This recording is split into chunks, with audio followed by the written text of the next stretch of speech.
Hey, folks, this is Lonzo, the president of the Compton Entertainment Chamber of Commerce, editor of the Hub City Legend newspaper, and the host of the Mentality Show right here on Facebook, Instagram, YouTube, whatever the case may be. Today, we're back again talking about some men issues. As we talked about before, men have a lot of issues, but there's no place to go and talk about them that I know of. And today I've gathered three brothers. Two of them you've seen before. One is a new visitor, Mr. Shakir. How you doing, Shaq? I'm great. I'm great. Glad to be here.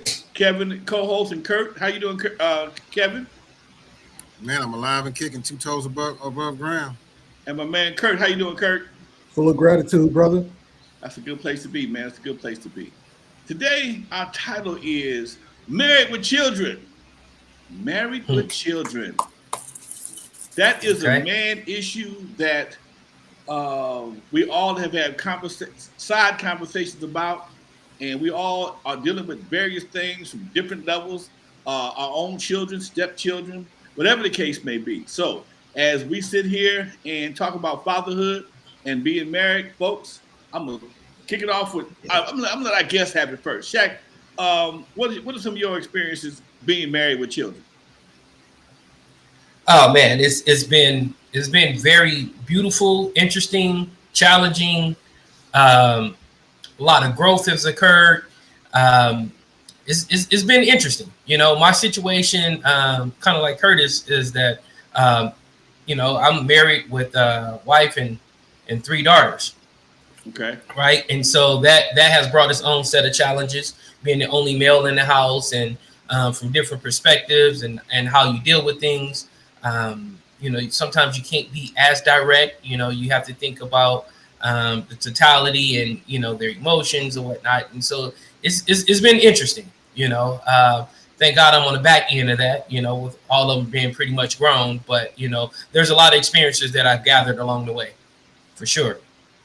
Kurt, go ahead next. I know you've got some experiences being married with children. Talk to me. Yeah, absolutely. Everything that Shakir has said, I resonate with that for sure.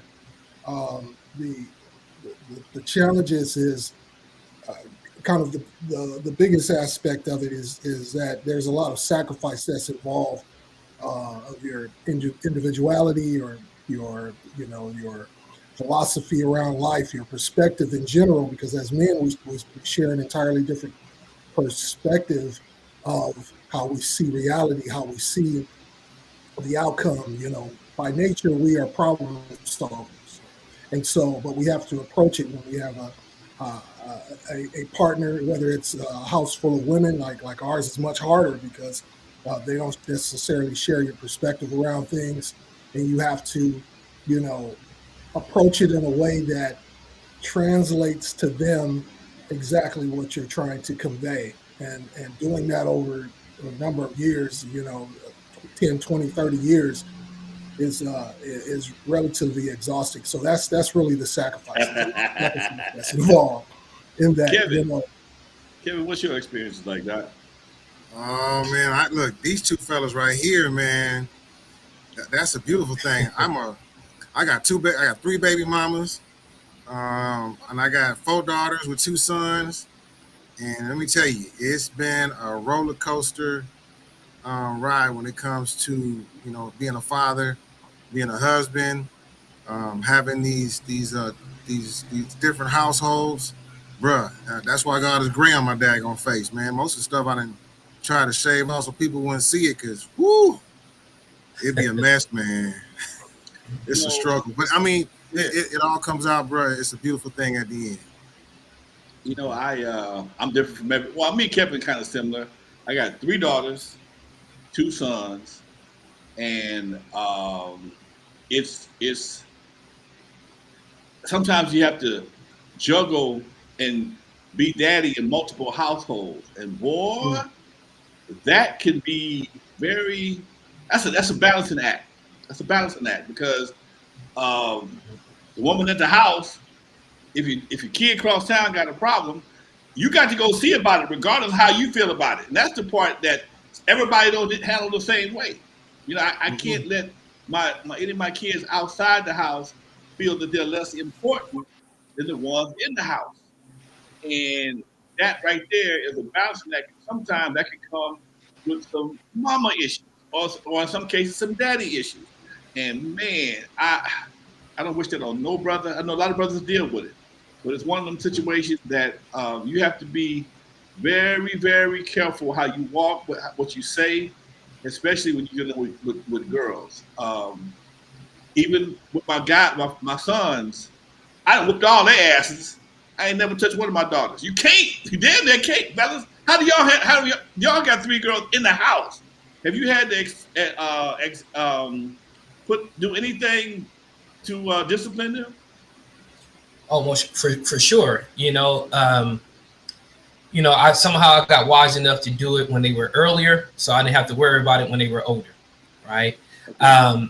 So I think the last one of mine, where I literally had to pull out the belt or whatnot was about 12, or 11 or 12. But interesting thing about girls is that I didn't have to do it much with them. Once they got to a certain period, I could just tell them I'm disappointed. I tried that. I read that somewhere, right? And one of my daughters did something that was kind of off the cusp, and I just looked at her and I just said, I'm so disappointed in you. Man, she folded up like he smashed the can, right? And I had to save face, right? Because man, she would have probably preferred me spanking her at that moment versus saying that to her. And I learned a lot as a father of young ladies at that point. Man, the esteem, the regard they hold for a daddy is on a whole nother level, right? And it's really interesting. That was a learning moment for me. And so I knew, like, man, she folded up so bad where I realized I never really wanted to pull that card again. Yep. Wow. Yep. Wow. Yeah. So what about you, Kevin? Man, that's a step. I got steps on mine because my first one, I was young, dumb, full of cum. I was 19 years old when I had her, so it was a learning experience. So with her, yeah, I'll admit I put the belt on her a couple of times. And that's the one I told you that bucks her chest like a man, but she's a female. Okay. But then my second to the oldest, man, all I do is slap the wall, and she'll just come to attention. And then now my twin, I would have been a cute girl, man, but my twin, man, that was the one. That one, man, she is woo. That's one of the ones I got to constantly talk to. But she like that female version of me. And it's like, man, I got it. But then this last one, my baby girl, that's the most, I would say, one of the ones that I didn't have to do too much with. Just conversation, like Shaq said. If I tell her, you know what, baby, I'm highly disappointed in you. Man, her whole face would drop. She'd be like, man, I'm so, I didn't mean it, Daddy. And it's like she gonna do whatever it takes to overcome whatever obstacle that was put up. So I got 4 different personalities, man, when it comes to females. So it was, it was something else, man. It's a learning curve. And I can imagine with Kurt and Shaq here, they raised their daughters from day one. Nobody else, everybody been in the house. So you have to learn them personalities and everybody deals with everything, their emotions differently. And you just can't come in the house and just start talking shit like you do with fellas. Get your, we do fellas a whole lot different. Get your, whoa, okay? And like my son, I've been on him all day long to do something. And I talk crazy to him, and he expects sometimes. But if I talk to him crazy, my daughter, if she's around, she'll get upset, and because she takes it totally different. The guys, we can do them like that, but the girls, they don't too much. But for men, now mama can talk crazy if she want to, but from daddy, they don't expect that. That's kind of wild. And I think dads get put on under a different spotlight in some cases, because sometimes dad is expected to do things that mama ain't expected to do. And that's something that's always Yeah, confused me. that's the operative word there. There's a whole different expectation, from the dad. Mom could do the same thing, but it just comes off different.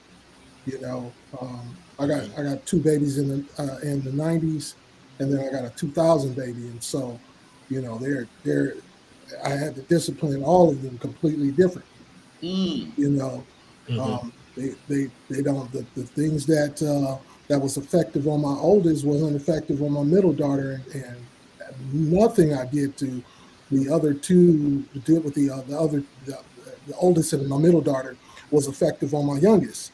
And mm, so it was just relearning all over again because of those personality differences, and they just inherently have a expectation of how dad is supposed to, you know, be with them. That whole disappointment thing that Shakir was talking about is real. That means something to that particular daughter. They have a Mm-hmm. certain level of expectation and self confidence about themselves, and the last thing they want to do is disappoint the person that they trust the most. So you right. know that's real talk. You know, what's really interesting is that my oldest just turned 25 Saturday, so I'm 25, 23, and a 20 now.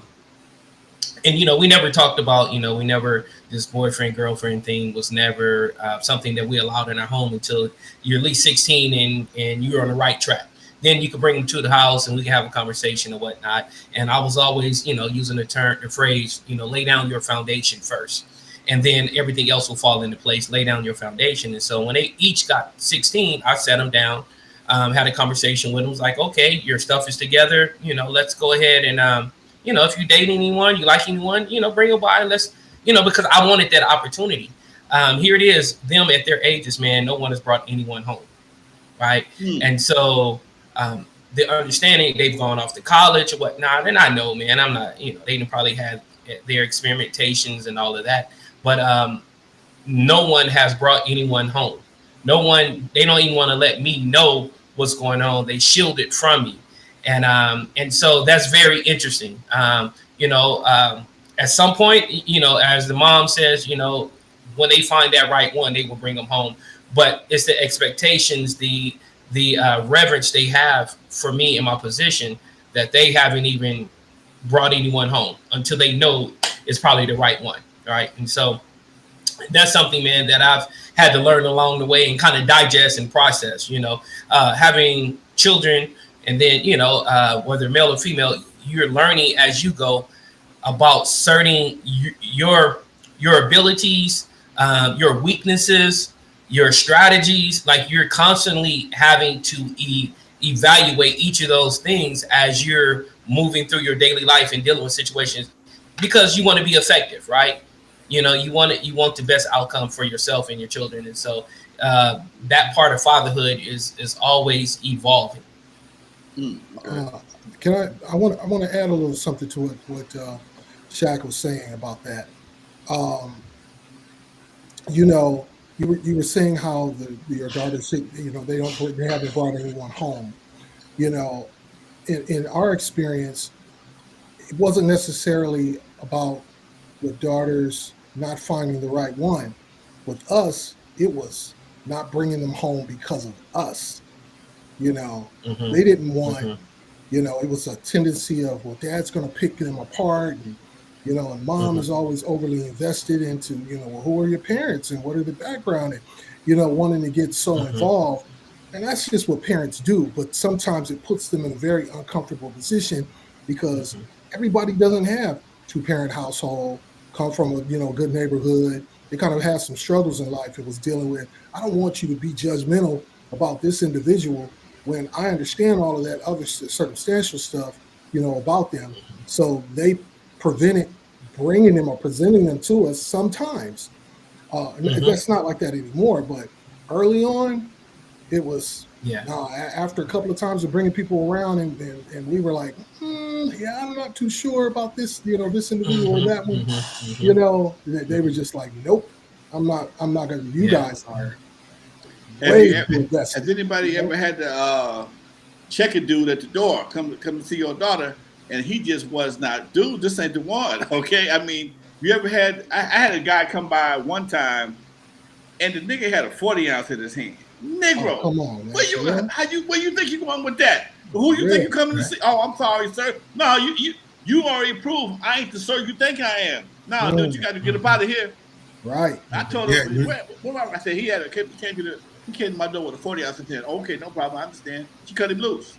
No, dude. Wow. No, he walked up to the door with a 40 ounce in his hand. Nah, man. Nah, this ain't gonna work. This ain't gonna work at all.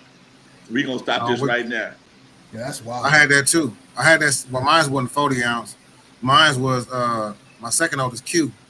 She had a cat she was dealing with, and he was one of them little knuckleheads trying to gangbang, whatever he was. You know, one of the ones coming to the house always calling you man. You know, don't call you sir, don't call you Mr. Nothing. Just, all right, man. You know, his pops was whatever, and his mom's was whatever too. But one day I saw her, man, and she had a little bruise, like a little scratch on her eye. So I said, hey, what's up with your eye? And so she said, nothing's wrong, nothing. I looked at him. I said, what's up with her eye? He said, I don't know. I said, man, I better not find out about no situations going on, man, or I'm going to have to handle this situation myself. And little did I know, wasn't even a couple of weeks after that, she broke up with that dude. Now, one day, I was home. My daughter went on a little date. About 15 minutes later, she called me, Daddy, come pick me up. Where you at? I'm right here on Normandy and Redondo Beach. What happened? I'll tell you when you get here. I pick her up, jumped in the car, pajamas, whatever I was in, picked her up. He fired up a joint in the car with me. I don't do that. No problem, baby. No problem. So once they got their rules, you got to back them up 110% because everybody don't have rules. Some people just want to. Some young ladies just want to be accepted. And my daughter, nah, she ain't doing that. You can't smoke weed. I can't. I don't want to go smelling like weed. That ain't what I do. In fact, you gonna smoke and drive. We really got to get me up out of here. Pull over. Let me out of here. So you know, if you teach them right, you'll be all right. Now sometimes, boy, you can get. Cause I was one of them good ones. I could fool the daddy. I get past the daddy like nobody's business. Well, because you had home training. You know what I mean? There was a certain protocol that you knew had to take place, right? Right. Yes. Yeah. With my girls. Oh, I'm sorry. Go ahead. No, you go ahead. No, with my girls, one of the things that I was always open with them. I'm still open with them. As I tell them, I'm your. Everyone needs that mentor, their older mentor. Yes, you came through me, but I don't own you. But I'm here to guide you always, right? And so my biggest thing with them was something I always reiterated was safety first, right? So whatever you do, safety first. You always got to think from a safe mindset. Who you hanging out with, what they're doing, how your reputation can be jeopardized, how your life can be jeopardized. Because I remember, man, growing up myself, and I'm quite sure we've all have stories of this. And man, I was in the car with a couple of buddies, man, and we were heading over towards Carson, and we had this apartment unit we go, man. It was a bunch of girls there we would always go and hang out with, man, and we on our way there, and they make hit a side street, and next thing I know, man, one of them would jump out the car and about to try to steal this car out of this man's driveway, right? And so safety first, right? That was my last time being in that situation, right? And so even though they was my partner's safety first, meaning that, man, this is not what I was, but I could have got caught up in that situation. Right. Didn't know my other buddy had a pistol, holding it towards the door. If somebody came out, I was like, yo, what? Man, it was just on a whole different level. So safety first, it's okay to get out the car, do what you got to do, but safety first. And those are lessons that I learned, as growing up. And so I always talk to my girls just to be an open book, man. So you can never say you don't know. You can never say, oh, I accidentally got pregnant. No, you didn't. There's no such thing, right? No, you didn't. And so let's be real, right? I'm gonna be real with you, be real with me. There's no such thing as those things. And so I was that father. I'm still that father. But it was a challenge. I kind of want to make a point that Curry, to go back to a point that you said, man, about how to change your speech when speaking with girls. I'm in this graduate program for psychotherapy, and we had a session the other day, and I got critiqued on the session. And one of my things that they critiqued me on was that I asked a question. I reframed a question 3 times, right? Mm-hmm. Instead of just saying, hey, here's the question or a thought, I always do it multiple times. And I had to reflect upon that. And I was like, yo, that comes out of my household from being the only male in the house, because if I just say it one time, it's going to be misconstrued and it's going to be taken all out of context. So what I have to do is keep reframing it. Therefore, so you can get the true meaning and my intention behind what I'm saying. And so I realized that's how I was reframed or reshaped, and so were you. So this is interesting. Oh yeah. Interesting. Yeah. That's a trip, man, when y'all say that, because me, I'm I have my wife, and she and I we only have the 2 kids together, but and I got my boys. But my approach, man, like I said, I love this show, man. When we do this show, man, because it's always an eye opener, an aha moment. Mm-hmm. I don't reframe my words. It's just straight what I say. I'm going to say it, and if you take it the wrong way, let's have a conversation on what I said and what did I say that made you misunderstand where I was coming from. Because in my household, it's all about understanding. Yes. we gotta jump on understanding. If you didn't understand what I was saying, if I don't understand what you're saying, let's clarify it. Let's find out where the misunderstanding is at.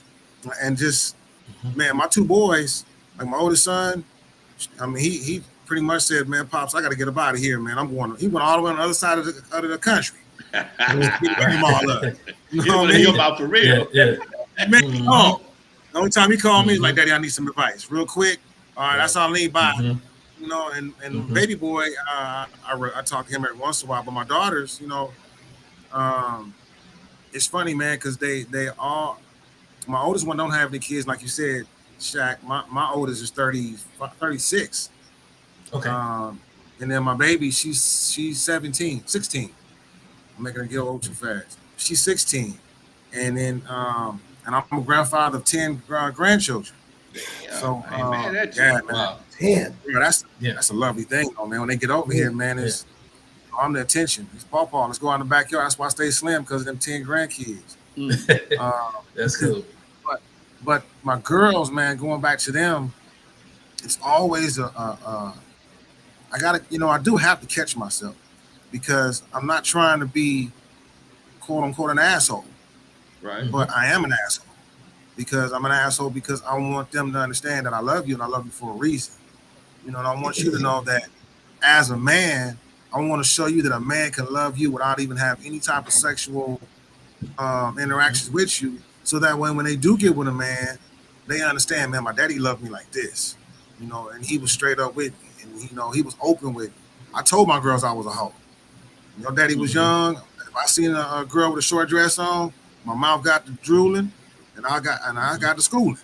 And they was like, oh, that's how you was, and I was real with them. So when you looking out for men, I know you want a man like your daddy, but you got to be careful, because your daddy was a hoe. So when you out there looking for these men, look for a man that's gonna conversate with you, gonna have a conversation that's gonna love you like your daddy do. So that way that man truly loves you. This is that agape love and not that sexual love. Mm-hmm. Right. Right, man. It's a good word. Man, now, married. We said in order to be married with children, you gotta have a wife someplace. Let's talk about that situation. Everybody deals with things differently in their household. Okay.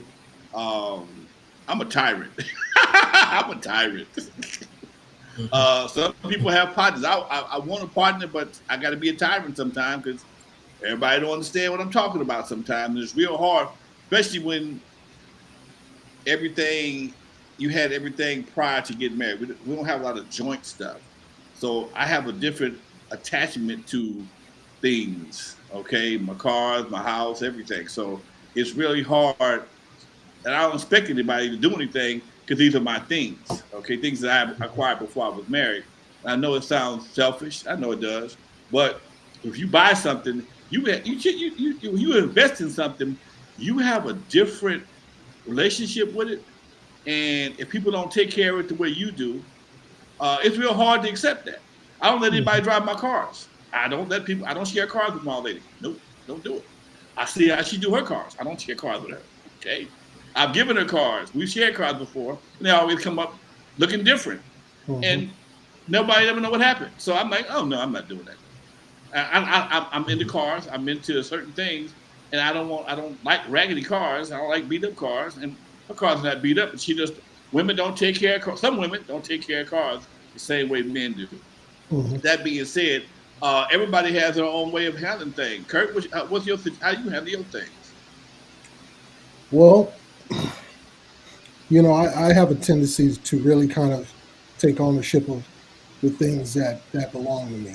You know, I make sure that I set the expectation. If I'm letting somebody borrow something, I kind of set the expectation, but I don't let anything go. I don't let someone borrow anything that I'm not willing to accept, not ever seeing again, or being completely destroyed.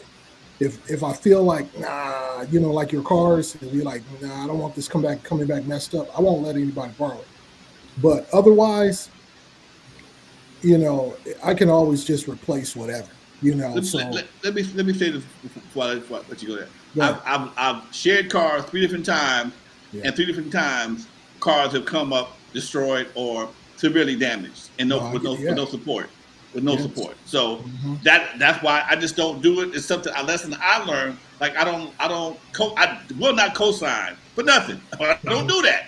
Right. So based on my experiences, it's best for me not to. I'd rather help you get a rental car than to have to give you mine, because if mine go down, I got to get a rental car and you still don't have that. So that's just my situation. Everybody deals with it different. Yeah, you know, I totally agree with you there, and that has made me where when I borrow something from somebody, I'm like just extra careful. I want to bring it back in meticulous condition, if not better than what they gave it to me, you know, and that's just how it is. But that's just my philosophy. If I'm not willing to lose it, I'm not going to let you borrow it, you know? Okay. Yeah. For me, Ken? Either one. Jack, go ahead, Shaq. Here, Jack. You know, what you're saying, Lonzo, is about boundaries, right? You kind of set a boundaries of what you will allow to go this way or not, right? Because in regards to the cars, if you're the only one that got to repair them and deal with that, then, you know, that becomes a drain for you. And, you know, whether it's financial, whether it's mental, you know, and so you created that boundary where you want to allow yourself to go down that lane anymore, right? So so I understand it. For me, it's you know, my household is always about, I have my things as well, you know, and one of the things that I don't mind sharing anything, but my expectation was always that you bring it back, right? And so I hate looking for things, and I really hate looking for my stuff, right? Because I'm very meticulous about where I put things, right? Growing up, and, you know, part of my upbringing was, you know, if the lights went out in your home, you should be able to know how to operate and get anything in your home, right? And so I still work from that idea. So everything has a place, right? So when I first come in the house, everyone knows the first thing I'm doing, kicking my shoes off, dropping my keys in a bowl, heading to my room, plugging my phone up, putting my wallet here, my watch there. And so that's how I operate. And so whatever you borrow from me in our household was, you know, just make sure you put it back, right? Because if I have to look for my stuff that I allowed you to use, then we're going to have a problem, right? Because that's not comfortable for me, having to go and look for things that and also trying to teach them lessons. It's like, if someone allow you to use something, make sure you take extra care of it and bring it back in a better fashion, right? Yes. So that's how I operate in my household. See me. Go ahead. I'm the exact I'm not saying I'm the exact opposite, but my wife, man, that was the reason why I married her. One, because she can cook, and two, when I got in her car, it was clean. I said, oh man, I ain't never met a woman like this. I'm gonna have to keep this one. But she know with me, I'm like Lonzo. My cars are my side pieces. You know, I tell my wife in a minute, I'm gonna go out with my side piece. And she be, what? I'm like, my girlfriend. I'm going out here. And we get to arguing. I said, you know what? I can go out here with my girlfriend on my side piece. Every time I stick the key in her ignition, she hit it for me. And she be and she don't talk back. And when I rub on her, she love when I rub on her. So my wife, she be, y'all leave me. I'm going with my side piece. You want to argue? We can argue. I put her in gear. We roll up out of here. So yeah. But that's how I am with my cars, man. And that woman, her car, man. I get in it. You know, I all the cars in the backyard, I wipe them out every night before I go to bed. That's just my therapy. Okay. And my wife, she loves to get in her car in the morning. And she loves when she go to work. All her friends like, girl, your car's so clean. She be, yeah, it is, girl. I love my clean car. And she keep the inside clean. Okay. So, hey, I love it, bro. I love it. Old school care. That's what's up. Amen. Man, you know, as we sit here and talk, I think we all thinking about different things because things trigger different thoughts sometimes. And who is the most responsible person in your household? Everybody has. Sometimes you go to a household and the woman is the responsible party. Homeboy, give her the money, give her his check, and just let her do what she got to do. And maybe I'll hit the check in. He go back in the back and to his man cave with a can of beer or a controller these days, and you don't see him again till it's payday again, or whatever the case may be. Who is I guess the responsible one in the household? Me. I better not give my wife no daggone check. She come here, I'll be having Duke and Bernie and all these different purses all over the daggone house. Man, you say you have what? Duke and what? Duke and Bernie. Whatever them purses is called, or whatever that stuff is. All them purses and shoes. Man, this woman, my wife, got a room. That's her closet. Right. My closet is a little bitty, it's the old school closet. I got my shoes and my clothes in that one closet. She got a whole room with clothes everywhere. And look, she bet, man, we be living in we be out in the streets. That woman living in a purse. Yeah, exactly. Right. She be trying to get all them whatever them things is, Jada Badas or whatever them purses is called. Whatever. My partner. Well, a friend of mine's mom. She passed a few years ago, but I had so much respect for her because her husband worked. He didn't have a high paying job, but she was able to budget, invest, buy property, and homeboy, all he did was gave her check. She didn't think about no person. She always was about building some wealth. She bought a house in the apartment building next to her, and it just I talked to her about that. What did you do? She says I just and again, we're not talking about a lot of money, but she just knew how to save and cut corners and make things happen so that she could reinvest in the family. And when she passed, she left her folks pretty well off. And that's always been something I admired. I don't see a lot of that these days. I hear about it. I don't see a lot of it. In my household, I'm the one that sit down and manage the finances, right? I think in every relationship, everyone comes in with a certain amount of strengths and weaknesses, irregardless of gender or whatnot. But you come in, and so for me, I'm more conscious of finances, right? Numbers is my thing, right? Numbers don't lie. How you feel about it, I felt like I paid. Nope. Did you not? Is the money out the account? Then that dictates. So we don't have to have feelings about it.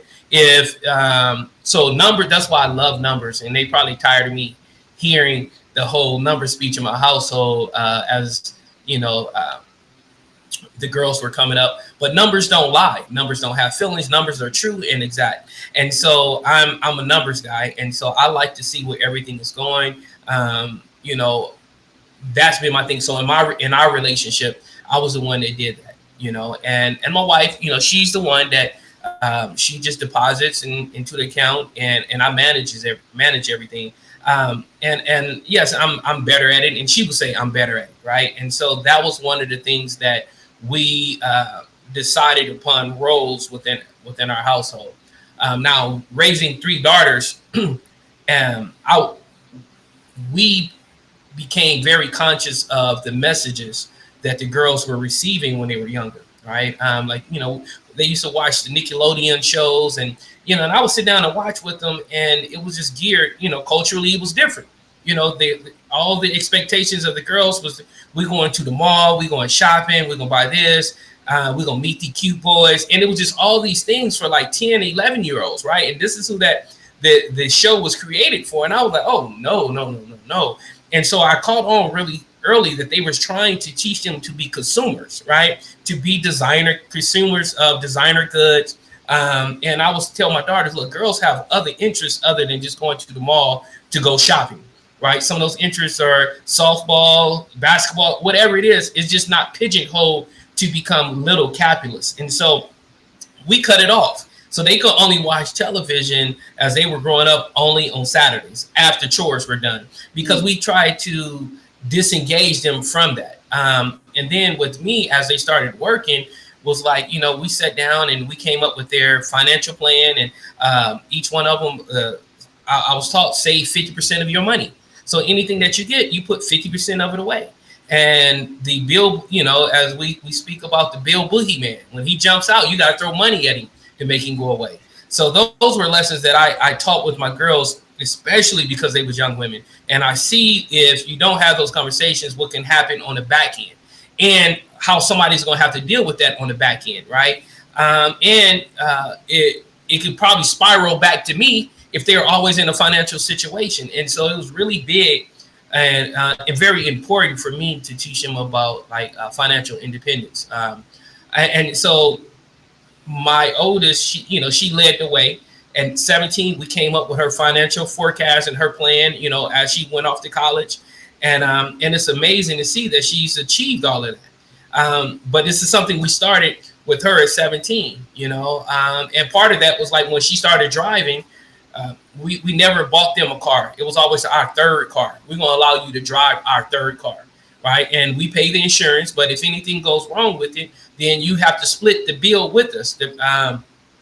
And the first time it happened, my oldest got the brunt of it. She was driving the car. It cost $500. I asked her for $250. Now they all started working at 16, and she was blown away. And I was like, hey, this is that bill boogeyman we always talk about, right? Did you know this was going to happen? No, I didn't either, right? But because we got money stacked away, we were able to deal with this problem, you know, because a mechanic only take cash. He don't take purses and handbags and shoes. And no, you got to get this man cash. So you always have to protect yourself that way. And that was one of the big values that I tried to employ and teach with my daughters. Okay. Excellent. Everybody got ways of handling things. What you got for me, Kurt? Oh man. You know, in my family, we always took responsibility for self. I'm really big on, you know, I especially for girls, I don't want you having to rely or lean on one particular person in order to be able to do things. So, you know, I was a big proponent on how are you managing your finances, and that includes my wife. You know, I take responsibility for myself and my finances, and she takes responsibility for hers, and we come together and we take care of things that we want to take care of together. And as far as the kids are concerned, it's the same thing. Okay, this is what I got. I got a car repair. I want to take this trip. I want to, you know, do this. I want to, you know, buy some furniture for my room. We look at, okay, well, what do you have? What are you making? You know, how much is it? Is that reasonable for what you're earning? You know, we have those kind of discussions where they can take complete responsibility over what they're doing instead of allowing one person to make the decision. I want them to be confident that they can make their own decisions. They know how to rationalize what's important and what's not, and how to work towards something. So that's that's what was going on in my household altogether. It wasn't, you know, hey, give me your check, I'm going to take care of the finances, etc. Everybody has very much been very responsible, 100%, you know, for taking care of it, the things that needed to be taken care of, and make sure payments are on time, etc. Okay. Now, I got a question for y'all. A lot of parents, kids turn 18, you got to get out of my house. That's boys, for real. Okay, now, What's your philosophy on that, Kevin? I can't. Well, but my oldest son, he did the same thing I did. He joined the military, got himself prepared. He said he wanted to do the things that he wanted to finish what I didn't finish. He joined the Marines just like I did. Baby boy, same thing. He wanted to join the Army like his uncle. But my girls, you know, um, my oldest two, three, they, being from the oldest two are being from different mothers, so they had they just got on their own because they didn't want to be in my house because they didn't want to be with my wife because they're not their mom. And then my second to the oldest, she was like, hey, um, she didn't want to be with mom because she like her and her mom always going toe to toe, so she got her own place.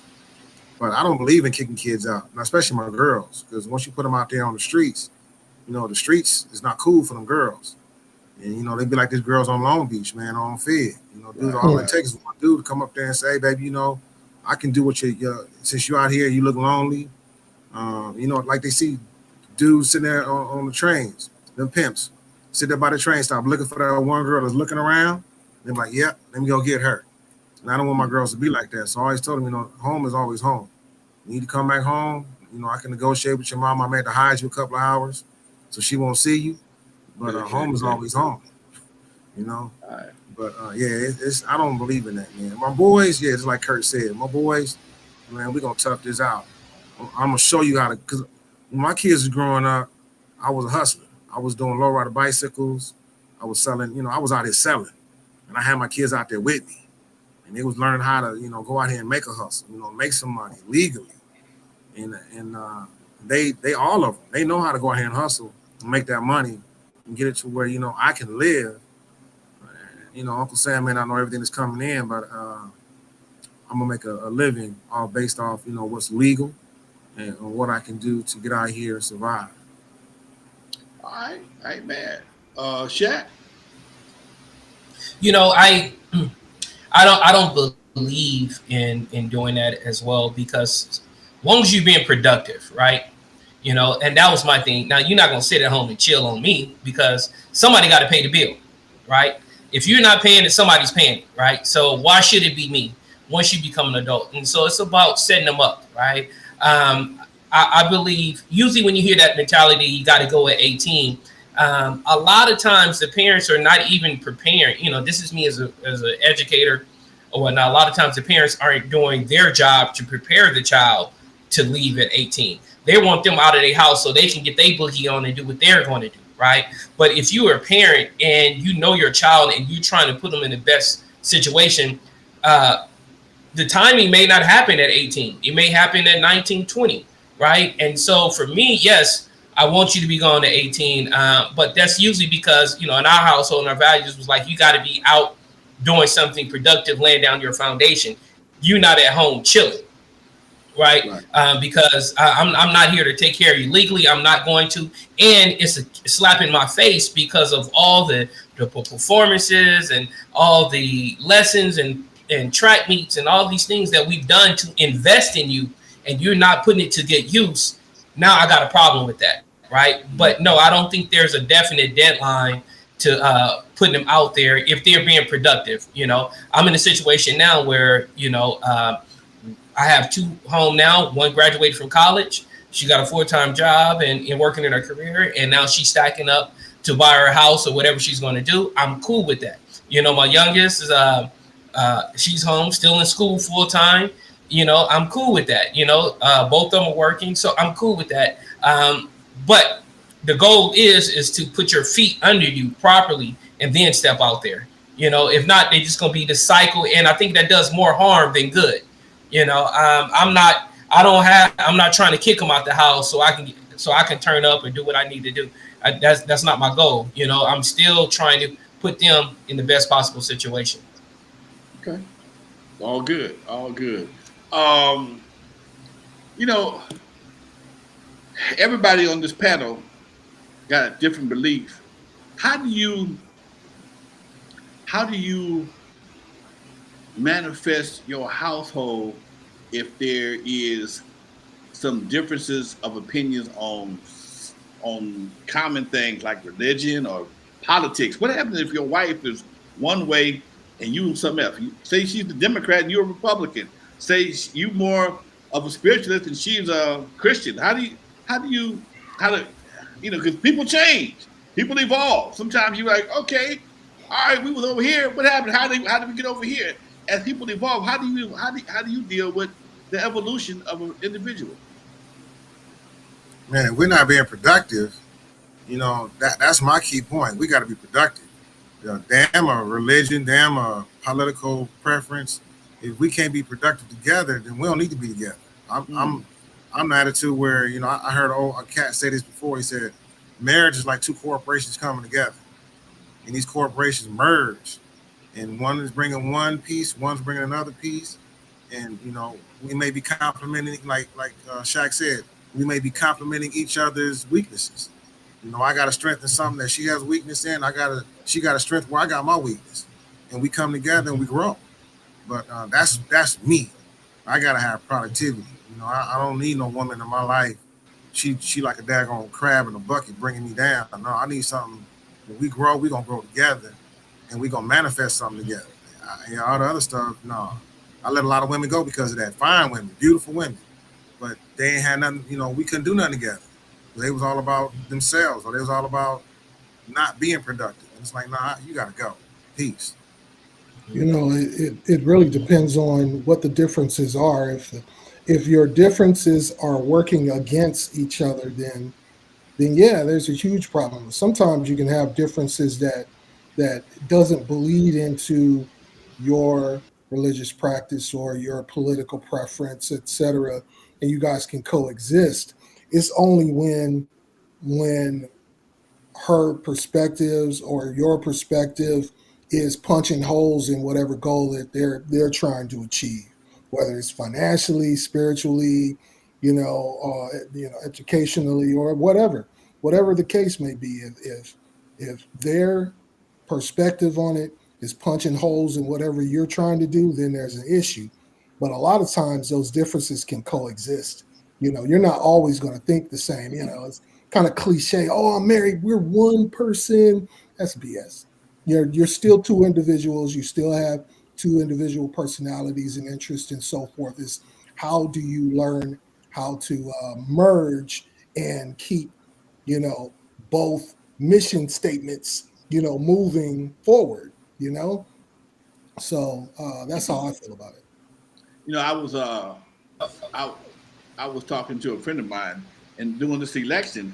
Him and his wife got some serious differences on who they're going to vote for, and he feels that she's supporting Kamala because she's a woman, black woman, and he feels that he's supporting Trump because he's an old white man, and it's causing some major conflict in the household.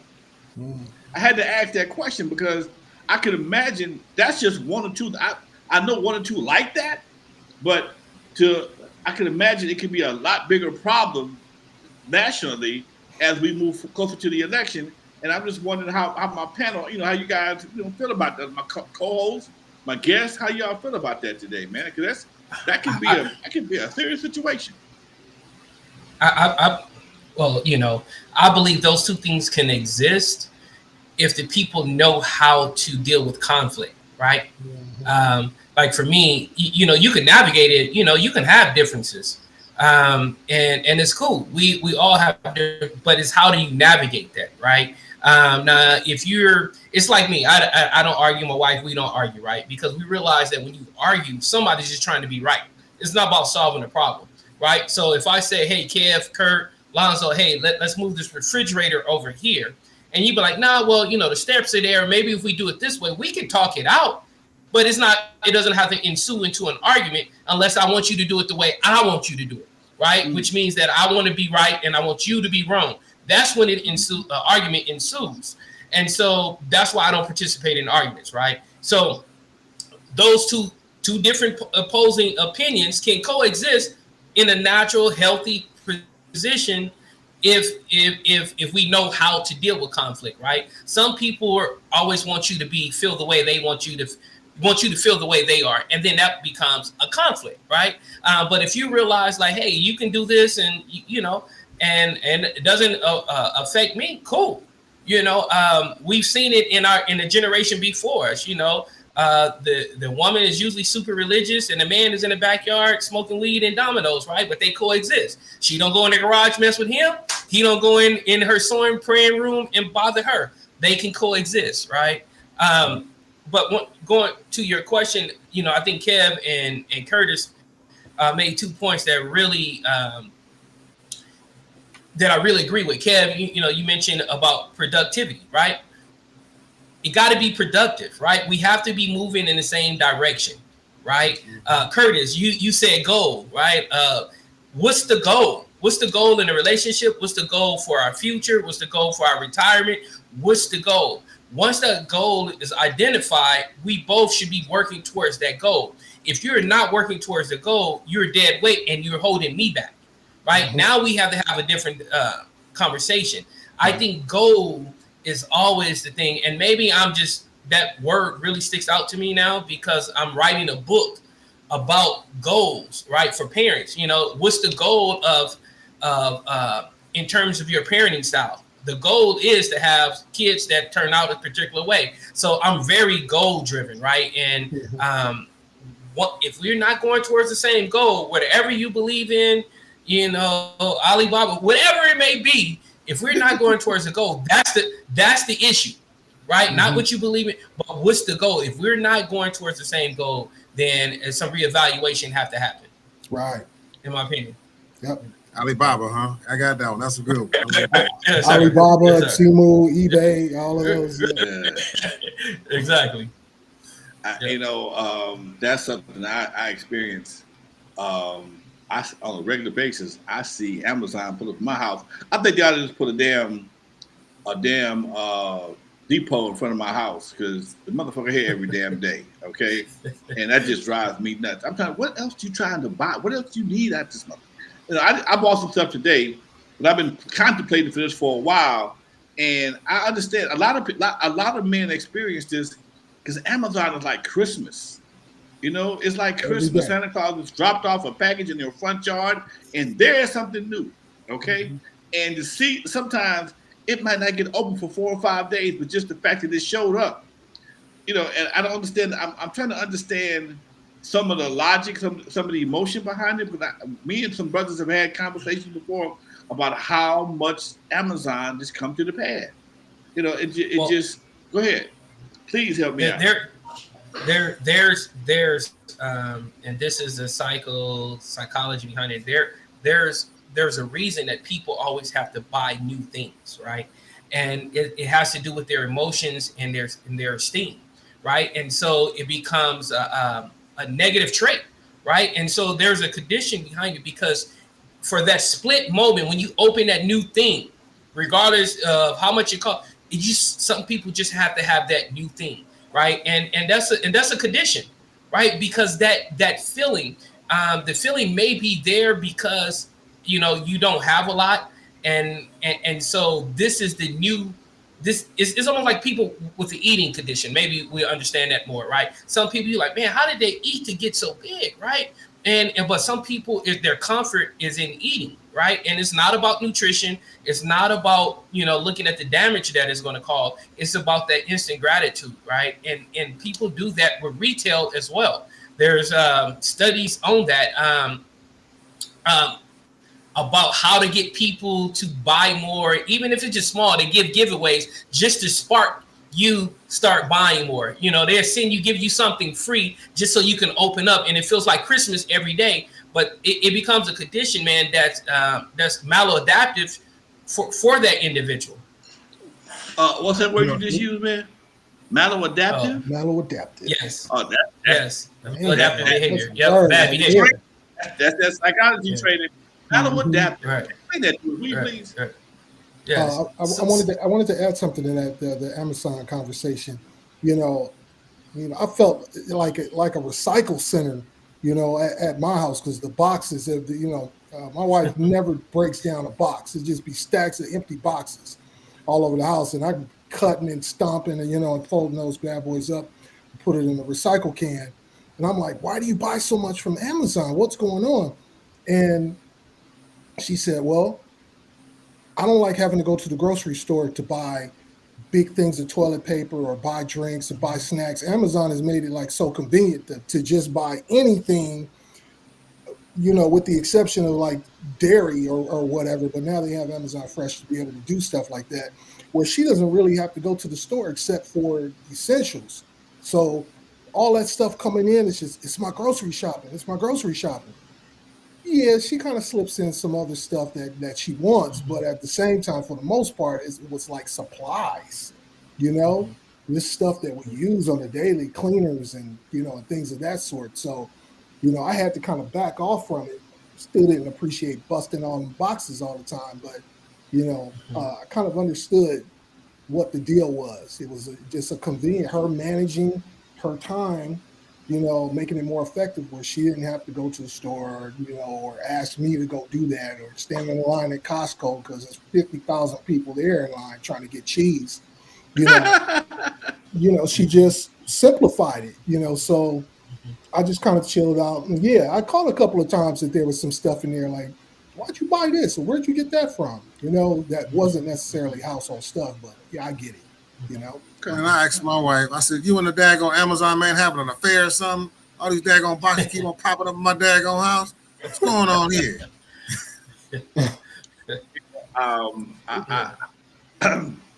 I have to use Amazon because a lot of stores I used to patronize no longer exist. Fry's, Radio Shack, they don't exist no more. And right. I used to enjoy going to Fry's on Sunday mornings. Okay, mm-hmm. Fry's was the man's Toys R Us. Yes, you go to Fry's because you get that paper. And we was talking about this the other day doing one of our walks. First thing Sunday morning, you get that Fry's paper on your email, and you go shopping. Mm-hmm. Oh shit! I can get a hard drive. I can get a jump drive. I can get this new monitor. And you had to get dressed, go to Fry's. Because Fry's be bullshitting sometimes. They only got a certain amount. Right. Okay. You got to get there early, and that was part of the I guess the illusion of Fry's attraction for me personally, and even some of my buddies.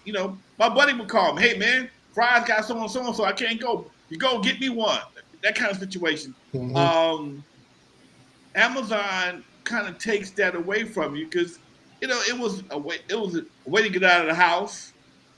Sometimes it was a family trip, me and my son, whatever the case may be, hop in the car, little father-son time, whatever the case may be. But Amazon took that away from us. And I still like going to Costco. I enjoy Costco. Don't ask me why, because one thing about Costco, if you go to Costco looking to spend $200, you're going to spend $300. You're looking to spend $100, you're going to spend $150. You have to have some kind of Costco discipline. I've learned that over the years, how to discipline. I don't give me nothing to eat.